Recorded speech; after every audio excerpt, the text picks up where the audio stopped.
প্রথমবার আমি আমার ছোট বোনের শ্বশুরবাড়িতে গিয়েছিলাম।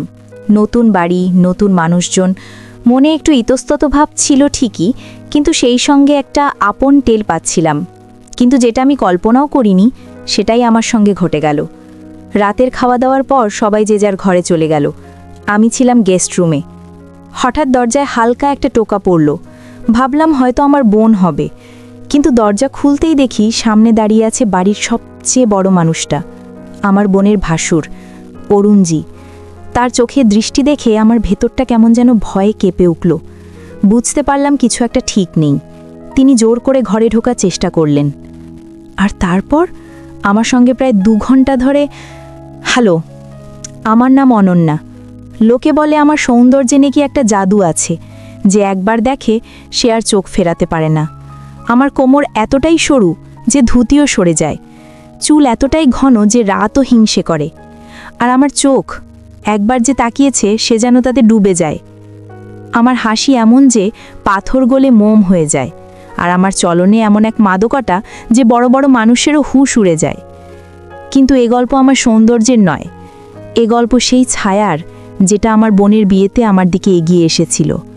আর তারপর এমন এক ঝড় উঠল যে আমার জীবনটাই বদলে গেল। কিছুদিন আগে আমার ছোট বোনের বিয়ে হলো। বাড়িতে হইহুল্লোড়, হাসি, আনন্দ, আত্মীয়দের ভিড়ে একেবারে মেতে উঠেছিল সবাই। আমিও বিয়ের সেই রঙে ডুবেছিলাম, কিন্তু বারবার আমার চোখ যাচ্ছিল একজনের দিকে। তিনি ছিলেন কর্ণ সেন, আমার বোনের জার, অবসরপ্রাপ্ত সেনা অফিসার। বয়স হবে বোধহয় 48, কিন্তু শরীর এমন যা যুবকরাও লজ্জা পাবে।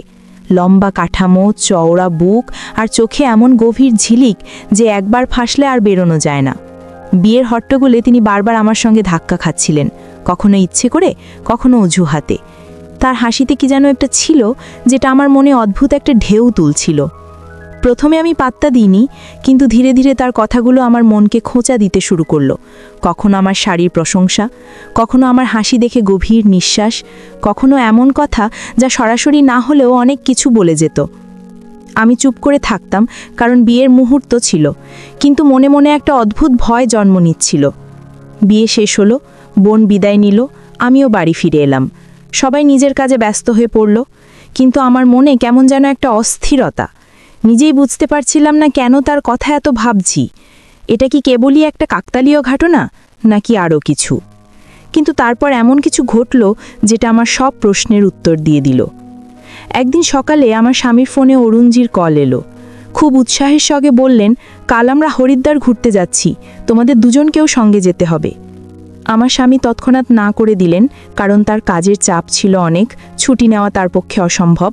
কিন্তু অরুণজি এতবার জোর দিয়ে বললেন যে শেষমেশ আমার স্বামী আমাকে যাওয়ার অনুমতি দিয়ে দিলেন। যখন স্বামী আমাকে এটা বললেন, আমি একটু দ্বিধায় পড়ে গেলাম। তার বিনা কোথাও যেতে আমার মন চাইছিল না। কিন্তু যখন তিনি বললেন, অনন্যা তুমি যাও, তাছাড়া তোমার তো ঘুরতে খুব ভালো লাগে, তখন আমিও রাজি হয়ে গেলাম। পরের দিন দুপুর 2টো নাগাদ অরুণজি তার ছকছকে গাড়ি নিয়ে আমাকে নিতে এলেন। আমি গাড়িতে উঠতে তিনি হেসে বললেন, তাহলে তৈরি তো ম্যাডাম, হরিদ্বার ঘুরতে যাচ্ছেন? আমি হালকা হেসে বললাম, হ্যাঁ, তবে এত তাড়াতাড়ি রেখে ফেললেন? আমি তো ভেবেছিলাম সন্ধ্যায় বেরোবো। তিনি হেসে বললেন, আরে পথটা তো লম্বা, তাড়াতাড়ি বেরোলে রাস্তার মজাও পাওয়া যাবে। পুরো পথ আমরা হাসি মস্কর করতে করতে গেলাম। তিনি আমাকে পুরনো গল্প শোনাচ্ছিলেন, তার সেনা জীবনের কাহিনী বলছিলেন। আমি তার কথায় ডুবে যাচ্ছিলাম। বয়স্ক মানুষ আমার সবসময় পছন্দ, তারা বেশি বোঝেন, অভিজ্ঞতার ভাণ্ডার থাকে। অরুণজিও সত্যি খুব আকর্ষণীয় মানুষ ছিলেন। প্রায় 1 ঘন্টার পথ পেরিয়ে আমরা আমার বোনের জারের বাড়িতে পৌঁছে গেলাম। সেখানে সবাই আমাদের খুব আন্তরিকভাবে স্বাগত জানালো। আমাকে একটা আলাদা ঘর দেওয়া হলো, যেটা ছিল অরুণজির ঘরের ঠিক পাশে। পরদিন সকালে আমাদের হরিদ্বারের উদ্দেশ্যে বেরোতে হবে, তাই আমি তাড়াতাড়ি রাতের খাওয়া সেরে একটু বিশ্রাম করতে গেলাম। কিন্তু ঘুম আসছিল না, হয়তো নতুন পরিবেশের জন্য, নয়তো মনের মধ্যে কিছু একটা ঘুরপাক খাচ্ছিল। রাত 10টা নাগাদ আমি ছাদে ঘুরতে গেলাম। হালকা ঠান্ডা হাওয়া বইছিল, চাঁদের আলো ছড়িয়েছিল, পুরো পরিবেশটা যেন শান্তিতে ভরা। আমি নিজের ভাবনায় ডুবেছিলাম। হঠাৎ পেছন থেকে একটা আওয়াজ এলো, অনন্যাজি, এত রাতে একা ছাদে কি করছেন? চমকে পেছন ফিরে দেখি অরুণজি দাঁড়িয়ে, তার মুখে সেই চেনা হালকা হাসি, চোখে সেই পরিচিত ঝিলিক। আমি একটু ঘাবড়ে গেলাম, তবে নিজেকে সামলে বললাম, কিছু না, আবহাওয়াটা ভালো লাগছিল, তাই ভাবলাম একটু হাঁটি। তিনি কাছে এসে দাঁড়ালেন, বললেন, একা আবহাওয়ার মজা নিতে কি আর মজা? মজা তখনই যখন কথা বলার কেউ থাকে। আমি হালকা হেসে বললাম, আপনি তো সবসময় কথা বলতে তৈরি থাকেন। তিনি হেসে বললেন, আরে আপনার সঙ্গে কথা বলতে ভালো লাগে, আপনি খুব বোঝেদার আর শালীন, আজকাল এমন মানুষ কমই পাওয়া যায়। তার কথা একটা মিষ্টতা ছিল যেটা আমার ভেতরে গিয়ে ঠেকছিল, হয়তো তার বয়সের জন্য, নয়তো তার অভিজ্ঞতার কারণে। হঠাৎ তিনি বলে উঠলেন, আপনার স্বামী খুব ভাগ্যবান, এত সুন্দর আর বুদ্ধিমতী স্ত্রী পেয়েছেন। আমি তৎক্ষণাৎ কথা থামিয়ে বললাম, অরুণজি, এমন কথা বলবেন না, আপনি তো জানেন আমাদের একটা সম্পর্ক আছে। তিনি হেসে মাথা নাড়ে বললেন, হ্যাঁ জানি, আমি শুধু একটা কথা বলছিলাম। কখনো কখনো মানুষ মনের কথা কাউকে বলতে পারে না, কিন্তু মন চায় কেউ একজন থাকুক যার কাছে মন খুলে বলা যায়। তার কথায় কি যেন একটা ছিল যেটা আমাকে পুরোপুরি অস্বস্তিতে ফেলতে পারছিল না। হয়তো কারণ তিনি আমার শ্বশুর নন, আমার বোনের জার, একটু দূরত্বের সম্পর্ক, কিন্তু তার চোখের দৃষ্টি কোথাও একটা আমাকে ছুঁয়ে যাচ্ছিল। আমরা দুজন ছাদের কার্নিশে হেলান দিয়ে দাঁড়িয়ে রইলাম। তিনি আকাশের দিকে তাকিয়ে বললেন, অনন্যাজি, কখনো কি মনে হয় যখন একজন মানুষ জীবনের এমন একটা পর্যায়ে থাকে যেখানে সব কিছু কাছে থাকে তবুও মনটা খালি মনে হয়? আমি চুপ করে দিলাম। কি উত্তর দেব? কিছুক্ষণের নীরবতার পর তিনি নিজেই কথা বদলে ফেললেন।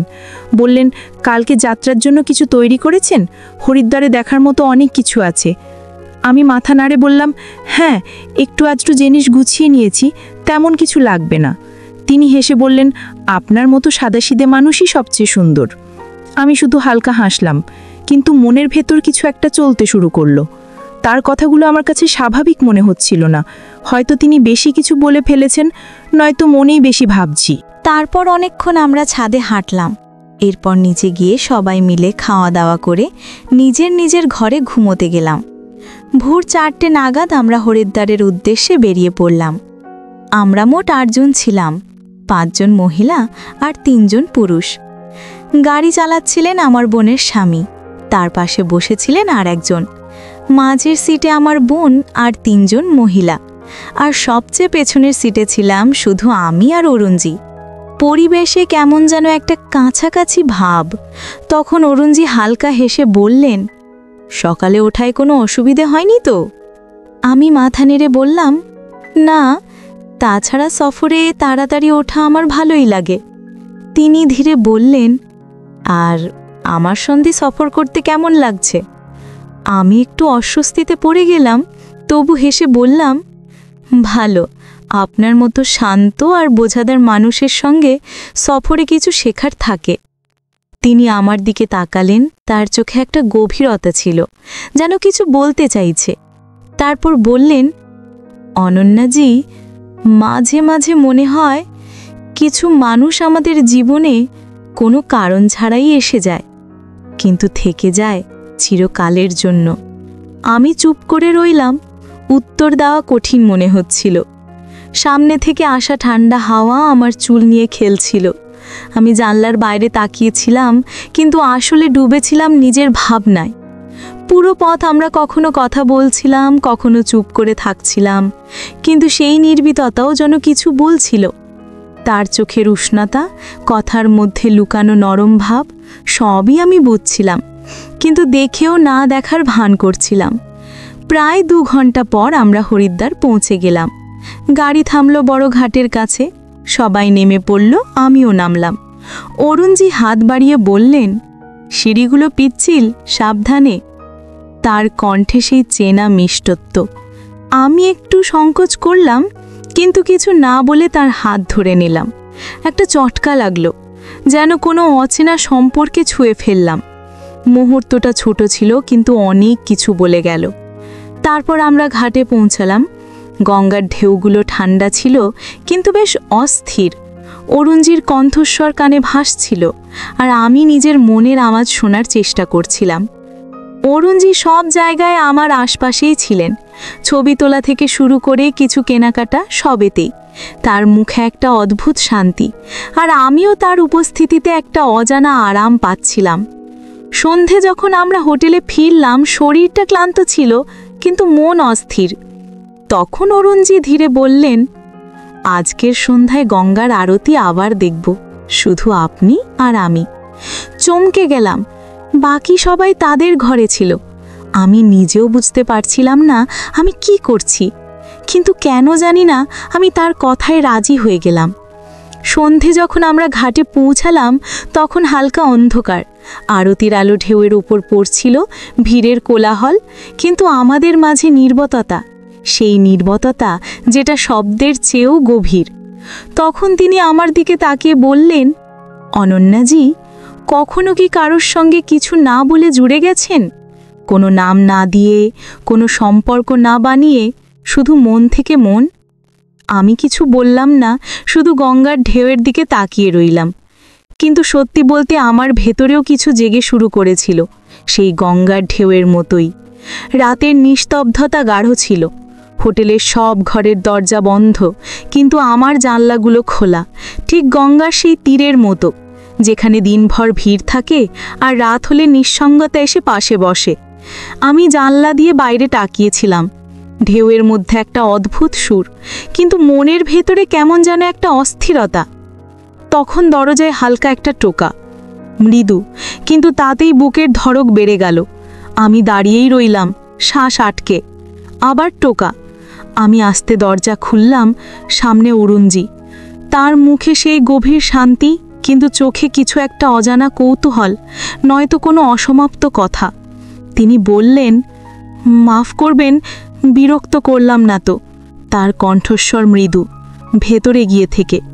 আমি মাথা নেড়ে বললাম, না, আপনি কিছু বলতে এসেছেন? তিনি আমার চোখে তাকিয়ে বললেন, হ্যাঁ, একটা কথা, যেটা অনেক দিন ধরে মনে ছিল, হয়তো আজ বলার সময় এসেছে। আমি চুপচাপ একপাশে সরে দাঁড়ালাম। তিনি আস্তে ঘরে ঢুকলেন। ঘরটা সেই একই ছিল, পরিবেশও এক, কিন্তু কিছু একটা বদলে গিয়েছিল। তিনি বললেন, অনন্যাজি, আমি জানি এই কথাটা তোমার কাছে অদ্ভুত লাগবে। একজন অবসরপ্রাপ্ত মানুষ, যার বয়স হেলছে, আর তুমি একজন সুন্দরী বুদ্ধিমতী বিবাহিতা নারী। কিন্তু বয়স কি মনের ভাবনাকে কেউ থামিয়ে দিতে পারে? আমার বুকের ধড়কন যেন থেমে গেল। আমি বললাম, অরুণজি, আপনি তো জানেন আমি বিবাহিত, আর আমাদের একটা সম্পর্ক আছে। তিনি আমার কথার মাঝেই বলে উঠলেন, জানি অনন্যা, আমি কোনো সম্পর্ক ভাঙতে চাই না, শুধু বলতে চাই, যেদিন থেকে তোমার সঙ্গে দেখা হয়েছে আমার মনের খালিপনাটা যেন ভরে উঠছে। খালিপনা? তিনি বললেন, আমি জীবনে অনেক কিছু দেখেছি, যুদ্ধ, মৃত্যু, নিঃসঙ্গতা, কিন্তু তুমি আমার ভেতরে আবার কিছু জাগিয়ে তুলেছ, হয়তো বেঁচে থাকার ইচ্ছে। ঘরের হাওয়া ভারী হয়ে গেল। বাইরে গঙ্গার ঢেউ বিক্ষিপ্ত, কিন্তু ভেতরে সব কিছু যেন থেমে গেছে। আমি একটু সংযত হয়ে বললাম, অরুণজি, আপনার কথাগুলো ভুল নেওয়াম, আমিও আপনাকে ভুল বুঝছি না, কিন্তু দুনিয়া সবসময় সেটাই দেখে যেটা তাকে দেখানো হয়। আমি যদি এই ভাবনার সঙ্গে এগোই, তাহলে লোকে আমাকেই দোষ দেবে, আর আমার বোন, তার কি হবে? চোখ নামালেন। তার চোখে জলের ছায়া, কিন্তু কথা নেই। আমি বলে চললাম, আমি আপনাকে খুব সম্মান করি অরুণজি, কিন্তু কিছু সম্পর্ককে সেখানেই থামিয়ে দেওয়া ভালো যেখানে তাদের মর্যাদা থাকে। তিনি চুপ করে রইলেন, তারপর বললেন, তুমি ঠিক বলছো, আর এটাই তোমার সৌন্দর্য।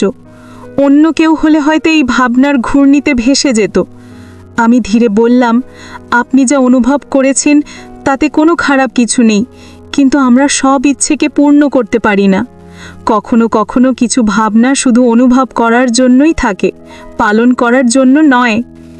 ঘরে আবার সেই নীরবতা ফিরে এলো, যেটা দরজায় টোকা পড়ার আগে ছিল, কিন্তু এখন তাতে অনেক কিছু জমে গেছে, অজানা, অশ্রুত, অসম্পূর্ণ। অরুণজি একটা লম্বা নিঃশ্বাস ফেলে উঠে দাঁড়ালেন, যেন তার ভেতরে কোনো ভারী বোঝা হালকা হয়ে গেছে।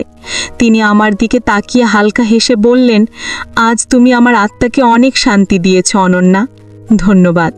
তারপর আস্তে আস্তে দরজার দিকে এগিয়ে বেরিয়ে গেলেন।